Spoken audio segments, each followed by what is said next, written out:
All right, so just to continue, what happened next was, like I said, I was mainly just worried that Katie was gonna kill herself, and I still worry about that, and I still want her to be okay. I still, I liked her and everything, and I feel like that would really mess me up. So, but so I would drive by her place every once in a while to check to see if her car was, if her car was still there, if she moved her car for work, and I was worried about her, and I kept on trying to text her, Snapchat or text her and everything. She ended up blocking me on Snapchat because when I saw her that one time, I told her how I was jealous because she was Snapchatting guys. I saw her by her Snapchat score, and I didn't, and that made me kind of upset because she had an abortion, and I was kind of didn't want her to have an abortion and then be with other guys afterwards, because it would make it look like she had the abortion so she could get rid of me and go with other guys or another guy. So I was just like, so she ended up blocking me on Snapchat, but I kept on trying to text her and tell her, hey, can we just talk every once in a while? Just because, I don't, if she was with another guy, like I would be like, I would ultimately be okay with it. But the thing I didn't want was to be cut out of her life and to be ghosted. And probably the main reason was because, like I said, I wanted to be able to make sure she was okay. I was really worried about her, because she said she was suicidal and all that. And I wanted to talk to her every once in a while, and I told her, just text me once a month, just say, hey, I'm fine. But she said no, she wasn't going to do that. So, I mean, that's really all I wanted, mainly, And yes, there was that aspect of I didn't want her to be with another guy. Obviously that's going to happen because she had an abortion, and I didn't, I felt like that would be kind of a insult for her to have an abortion and go with another guy, and all that. But the main thing was, like, I didn't want her to kill herself, and I was really worried about her. So, so I continued to, drive by her place, make sure, that she was still moving her car and stuff, so make sure she was still alive. And like I said, one time she didn't move her car, so I called her family and I was like, hey, I'm worried about Katie, but her family never talked to me before. Her family never seen me before. So then they didn't respond, and then I went to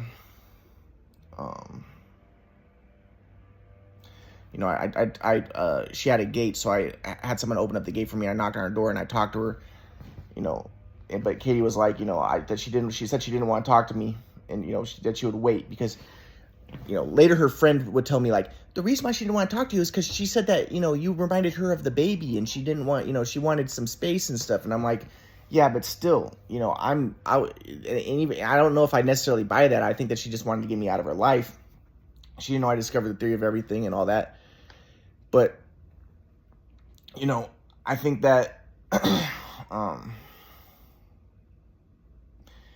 was going through a lot, and I said I wanted to talk to her every once in a while, just be respectful to me. I mean, it's a very big sign of disrespect that she would just ghost me after the abortion, And I admit that I was, a little bit out of it. My swag flow was off, but I think I'm getting it back and everything. But, it's still messed up. And like I said, my family cast me aside, and again, they're going to blame the victim. So my mom's like, see, Katie doesn't want anything to do with you. We don't want anything to do with you. See, for them, it's just more proof. Like, see, you're the problem. We don't want anything to do with you. Get out of our lives. But my mom never thinks, well, maybe I'm having problems because they kicked me out of their life, because I've been alienated, because I've been thrown to the side. And like I said, I do think that's the case. If they would have helped me get basketball videos, that would have helped a lot. If they would have helped me, if they would just talk to me, I haven't seen them since high school. I think it has affected me very negatively.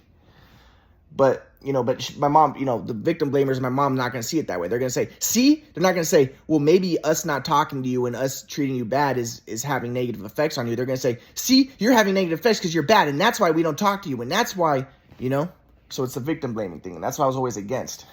And I felt like my grandpa was a big victim blamer because his metapsychiatry, his whole metapsychiatry thing, Dr. Horace's whole thing was you create your reality.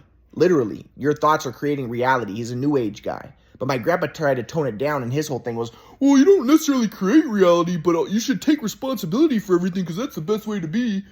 So, but anyways, so at this point, I was, I wanted to talk to Katie. So finally, my friend invited me to eat at this Crave restaurant, place called Crave, and it was right next to Katie's place. And I drove by Katie's place, and she left the gate open, or someone left the gate open, the UPS driver or something. So I decided I'm just gonna go in and I'm gonna talk to her. So I went in the gate and I knocked on the door and I talked to Katie for a minute. And but then Katie was like, you know, Ryan, you can't come here uninvited and, you know, all that stuff. But I was just like, Katie, please. You know, but first, like I said, I was kind of manipulating things because I was like, you know, you owe me money. But the only reason why I said that was I thought if she called the police, then I would have an alibi. Like, well, she owes me money. You know, but I told her, I was like, Katie, you know, I never really wanted money from her. I didn't really care. But I told her, Katie, I really am worried about you. And I really legitimately was, because she said she was suicidal. And keep in mind, I'm not talking to her at all. I don't know what's going on with her. And I'm just like, I don't want to be kicked out of your life. I don't want to be ghosted. You know, I want to talk to you every once in a while. I just want to make sure you're okay. You know, can you just text me like once a month or something? And she's like, no, I'm not going to do that. But I was just like, just text me like hi once a month, or just even text me a letter L, just so I know you're still alive. Because in my mind, I'm just like, because otherwise I'm driving by her place to make sure she's still alive. And I'm thinking in my mind, like, worst case scenarios, I'm like, dude, if she kills herself, that's going to destroy my life. I'm going to be so distraught. I'm going to feel very guilty, you know? So I'm just like, you know, just text me like once a month or something. I don't even have to respond. You know, you don't have to respond to me. Just text me, hey, I'm fine, or hey, or just hi, or just text a letter just so I know you're still alive. But you know, she wouldn't do that. So I was just like, so then I left. But then I texted her. I was just like, you know, sorry for coming to your place uninvited. And I was just like, you know, if you want, just get a restraining order against me, just so you can get me out of your life, whatever. If you don't want me in your life, just get a restraining order against me and I'll stay out of your life. So, but then I ended up regretting that, because then she ended up getting a restraining order, but I'll get to that. But so then, like, I think it was like a week later, Katie texted, or she posted some, like, a video of herself on no, she posted her friend posted some pictures of her at one of those drug parties, you know, with all the hippies. And like I said, I used to hang out with all these hippies, and I knew all these people. They're drug users, hippies. They're very degenerate people. But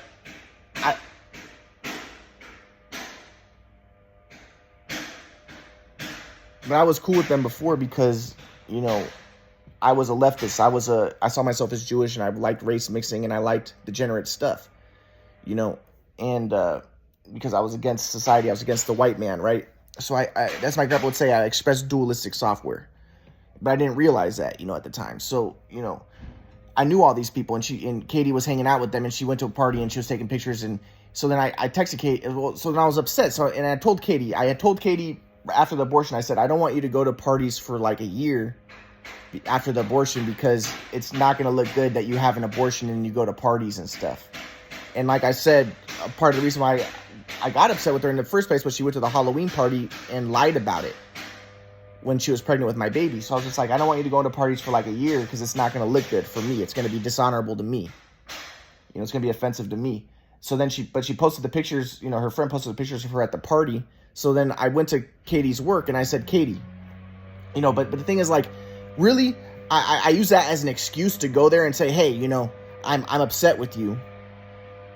But really, I wanted to tell her, like, in my heart of hearts, deep down, I didn't have anything against her. I really just wanted to say to her, please, I'm going through a lot. I drive by your place a lot just to make sure you're still alive. I wanted you to be able to just text me every once in a while, just so I can see if you're doing okay, because I'm worried about you, you know? So I drive to her place, and, you know, I use that as an excuse, you know, the Instagram post that she made, but of herself, but, you know, at the party in her bikini or whatever. But really, the reason why I went there was because I wanted to tell her again, just like, Katie, can you please, I'm going through difficult times mentally. I'm worried about you. And you ghosting me and you kicking me out of your life after the abortion is not having good effects on me. It's bothering me. It's affecting me. And as I said, I've already affected by my mom and dad abandoning me. And then people are going, well, maybe the reason why everyone's abandoning you is because you're the problem. They're going to victim blame. But I would go do the contrary and say, no, probably a big part of the problem is my mom and dad abandoned me. Like I said, I would have, if they wouldn't abandon me, if they would have just helped me get basketball videos, I would have been huge with basketball, I would have been huge with rap, all this stuff. But I'll get to that later. But, you know, so I go to her work and I go to her and I say, and I'm upset with her. I said, I'm going to get you fired because, you know, you posted that Instagram photos, and I told you not to post photos after the abortion of you at parties, you know. But But there was a guy there, and the guy, he was like a janitor, and Katie was like, can you please call the security and get him out of here? So I didn't even really get a chance to talk to Katie, and then that's when Katie ended up getting the restraining order. But before she got the restraining order, I drove to Katie's mom's house to try to talk to her, and I wanted to tell Katie's mom and dad, I wanted to be like, I'm going through a lot of very difficult times mentally. Katie, I'm worried about her because she was suicidal. I want you guys to maybe help me in this situation. Maybe every once in a while I can talk to you guys and see if Katie's okay. That's all I wanted to do. But everybody, because everyone's throwing me to the side, abandoning me, not even giving me a chance to fucking talk to any fucking buddy, dude. I don't have a chance to talk to anybody. Everybody just throw me to the side. So I go to Katie's mom and dad, and then they're just like, oh, get out of here. We're calling the police. So then I have to fucking leave there. And I just wanted to talk to them and just be like, I'm going through difficult time mentally. I'm having difficulty after the abortion. I feel scared for Katie because she was suicidal. Can you guys just maybe help me out? And maybe every once in a while I could talk to you guys and see how Katie's doing. And, maybe you guys can even help the situation, mitigate it, just so I know that everything's okay. Because that's really the main thing I wanted, And that's what I told everybody, but then Katie's like, oh my God, so she tells her friend, oh, he's stalking my family. He's going to my family's house and he's stalking everybody. Ah! Everyone's trying to make me out to be the fucking bad guy, but I'm not the fucking bad guy. I discovered the theory of everything. I'm being fucking treated like shit, dude. So then, then I basically, go to, then I go to my friend Ajani, because I knew that Katie went to that party with Ajani, and Ajani, he's a drug user, and he does all that stuff, and Katie's a drug user, and and I didn't want Katie to be doing drugs, so I was like, Ajani, can you get me in touch? He had just met Katie, but I was like, can you get me in touch with Katie? Because I'm going through difficult times. I told him my situation. I'm like, I'm going through tough times. I want to talk to her every once in a while, make sure she's okay. So then Ajani gets in touch with Katie's friend, Sylvie, and who's also a big time drug user, hippie. She's a Jewish girl, and Johnny's a Haitian guy. They're anti-white, hippie leftist type of people, right? So, very degenerate. So I'm like, can you guys help me to get in touch with Katie? So then they're like, okay, but then, yeah. So I talked to them, but then, Sylvie's a bitch, and she's like, it's not that big of a deal, an abortion. Like, wait, a lot of people go through this type of stuff. So she's trying to downgrade my situation, and I got kind of pissed at her.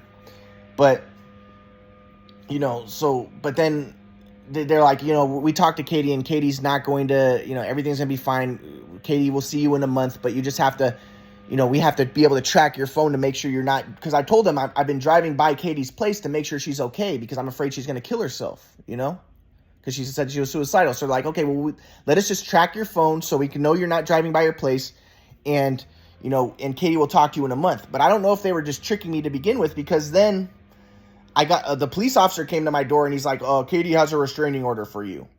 Or, this girl has a restraining order or whatever. There's been so I read it, and it's Katie, a restraining order. But then, so then I talked to Sylvie and Johnny. I'm like, hey guys, I thought that you guys said that Katie was going to talk to me in a month. And they're like, yes, she is. She filed that restraining order before, you talked to Johnny, which apparently she did.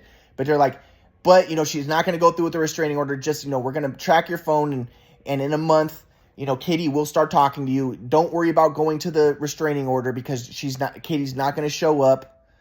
She's not going to get a restraining order against you. We're going to work out everything. Everything's going to work out. So I'm like, okay. So then, but then a month later, Katie, I didn't necessarily trust them completely, which was a good idea. So I went to the restraining order, and Katie went there. Katie wanted to get a restraining order for her whole family. So then, Katie's trying to make me out to be some sort of stalker. And that's what she told her friends. And that's what she told to Johnny and Sylvie. She's like, dude, she's like, Ryan's been he's stalking my family. He's stalking my daughter. He went to my daughter's school. So they're trying to make me out to be a creep, like a loser creep. But the one time I went to her daughter's school was when she was about to get an abortion, or, when she was pregnant with my baby, when she wasn't talking to me, when I didn't know what was going on, and she didn't tell her baby daddy that she was pregnant. So yes, I went to the fucking school to talk to the principal, which I did. And I tried to tell the principal. I went to the office. I didn't go to stalk her fucking daughter, but she's trying to make me into a bad guy, into a creep. So then Johnny and Sylvia are like, oh, you stalking her daughter? You're stalking her. Everyone, you see, blaming the victim, making me the bad guy. I'm not the fucking bad guy, dude. You know, I'm dealing with these fucking loser degenerates every fucking where. Even my fucking family. I discovered Theory of Everything. They should be talking to me. What they're doing is not cool. They should see me. But they haven't seen me since high school. It's not cool. But they're going to blame. People are going to victim blame. They're going to say, oh, well, maybe your family, maybe you're going through all this stuff because you're the problem. And I'm going to get to that later. But it's like, no, well, also maybe I'm going through the problems because my fucking family's not talking to me and treating me like a normal human being. In this situation, most people, you know, Katie also looking at this, she's like, well, your family doesn't talk to you. Well, maybe I shouldn't talk to you either. You're the bad guy. No, dude, you had an abortion of my baby. You weren't treating me respectfully. You should be fucking talking to me. I'm going through a difficult time mentally. I want to make sure you're okay. I'm asking, can you just maybe text me once a fucking month just so I can see you're okay? I'm not asking for much. You know, I'm going through a difficult time after this. Can I get a little bit of fucking support? But instead, I'm getting the fucking opposite. I'm being treated like shit. So they're like, well, you stalked your daughter. No, I didn't stalk the daughter. When she was pregnant and she wouldn't tell her baby daddy she was pregnant, I went to the fucking school to tell the principal, hey, you know, Katie's pregnant. She needs to be on bed rest. The doctor said she needs to be on bed rest. And she's taking care of her daughter. She can't do the same. I was being responsible. She can't be fucking taking care of her daughter and being on bed rest. Can the school help me out in this situation? Can you maybe talk to the baby dad who doesn't know she's pregnant and tell her this is a dangerous situation? Katie, for her health and the health of my baby, they need to fucking know. The baby dad needs to know. People need to know what's going on. You know, so I wasn't stalking the daughter, but that's what Katie tried to make me out to do during the restraining order trial thing. So then, but it's a civil thing. It's not a criminal thing. But so then I end up going, so she ends up, they lied and Katie ended up going to the restraining order. She said that she wouldn't, you know, her friends told me that she wouldn't, but I already got the impression that she would because, you know, when I was talking to Johnny, he was like, well, why are you fucking stalking her daughter? Why are you stalking her family? I'm not fucking stalking anybody, dude. I went to her family's house one fucking time so that I can ask, hey, can you guys help me in this situation? I'm going through difficulty time mentally. You know, this is hard for me. I'm worried about Katie. Can you guys maybe if Katie's not going to talk to me, maybe I could talk to you guys every once in a while. And so you can tell me that Katie's doing okay, you know, something like that. But everybody threw me to the side, you know, and I discovered Theory of Everything. I don't deserve this fucking bullshit. So I was at the restraining order thing. And then at first the judge seemed to be on my side. And I could tell that the judge seemed to be even against Katie. But then the judge asked, you know, do you want to extend the trial to next month since, you know, you maybe not prepared because, you know, you didn't know what was going on until now. So I was like, okay, yeah, I want to do that. But then I started texting Katie and I started texting Sylvia and all them a lot. And I was like, you know, you guys lied to me. And I ended up sending like a ton of texts to Katie. And I'm like, Katie, don't do the restraining order. You know, because I at this time, I told Katie before, just get a restraining order if you want me out of your life. But then I'm like, well, I don't want a restraining order because, if she gets a restraining order, then, then I really won't be able to see if Katie's okay. And I do want to work things out and I don't want to be thrown to the side. And I was like, what this is, you know, her throwing me to the side, it's like, what it looks like is she had an abortion, so she kicked me out of her life. And that was another reason why I didn't want her to kick me out of her life and why I wanted to at least maintain contact with her because I felt like it was an insult to me, what she was doing, not talking to me, not, you know, and, you know, at least for some respect for my peace of mind, at least listen to me. And I'm telling you, you know, I'm going through difficult time mentally. I'm worried about you, you know, at least text me once a month or something and just say, hey, I'm doing okay. Something like that. That's all I wanted, you know, but so anyways, so then she ended up just getting a restraining order. So yeah, so I'll talk more about it next time.